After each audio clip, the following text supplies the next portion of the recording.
Breaking news చూస్తున్నాం. హైదరాబాద్ నగర నడిబొట్టున సాగుతున్న కల్తీ నెయ్యి దందా గుట్టును టాస్క్ ఫోర్స్ పోలీసులు రట్టు చేశారు. బంజారాహిల్స్ పరిధిలోని ఒక నివాస ప్రాంతంలో గుట్టు చప్పుడు కాకుండా జరుగుతున్న ఈ వ్యవహారంపై అధికారులు మెరుపు దాడులు నిర్వహించారు.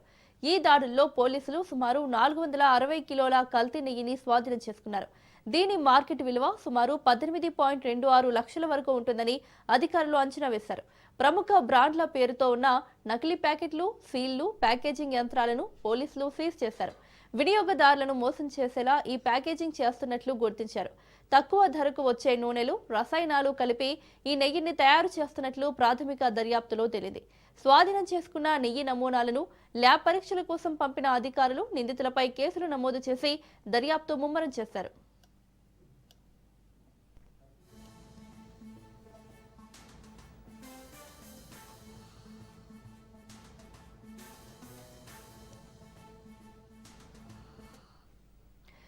హైదరాబాద్ లో కల్తీ నెయ్యి దందా అయితే నడుస్తోంది. దీన్ని బంజారాహిల్స్ పోలీసులు గుట్టు రట్టు చేశారు. ఇదే అంశానికి సంబంధించి మరిన్ని అప్డేట్స్ మా ప్రతినిధి ప్రవీణ్ అందిస్తారు.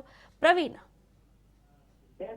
హైదరాబాద్ నగరంలో బంజారాహిల్స్ పరిధిలో గుట్టచప్పుడు కాకుండా సాగుతున్నటువంటి కల్తీ నెయ్యి తయారు చేయడానికి టాస్క్ ఫోర్స్ పోలీసులు అయితే దాడి చేసి గట్టబయలు చేశారు. అయితే రహస్య సమాచారంలో చేపట్టినటువంటి ఈ ఆపరేషన్ లో భారీ ఎత్తున కల్తీ నెయ్యి తయారీకి సామాగ్రిని స్వాధీనం చేస్తున్నట్టుగా కూడా టాస్క్ ఫోర్స్ పోలీసులు అయితే వివరాల ప్రకారం అయితే మొత్తంగా కూడా మన ట్రైనీ పేరుతో నడుస్తున్నటువంటి అక్రమ దశాలను మొత్తంగా కూడా ఆ పొడితర పదార్థాలతో నెయ్యి తయారు చేస్తున్నట్టుగా కూడా ఆ ప్రముఖ బ్రాండ్ల మాదిరిగా ప్యాకేజ్ చేసి మార్కెట్ లో విక్రయిస్తున్నట్టు గుర్తించారు. ఈ యొక్క వ్యవహారం ప్రధాన సూత్రధారిగా భావిస్తున్నటువంటి యజమాని మహమ్మద్ హుస్సేన్ ను కూడా అరెస్ట్ చేశారు. అయితే స్వాధీనం చేస్తూ మొత్తంగా సుమారు 5,300 కిలోమీటర్ల నెయ్యి మొత్తంగా స్వాధీనం చేసుకున్నట్టుగా తెలుస్తుంది. దీంట్లో ఇంకెంతమంది ఉన్నారు, ఎవరెవరు ఉన్నారు అనే కోణం లోపల ఇంకా పోలీసులు అయితే మొత్తంగా కూడా ఈ సీజ్ చేసిన వస్తువులను కూడా మొత్తంగా ఎక్కడి నుంచి వచ్చింది, ఎంతమంది ఉన్నారు, ఈ యొక్క బ్రాండెడ్ పేర్లతో ఎంతవరకు ఈ విధంగా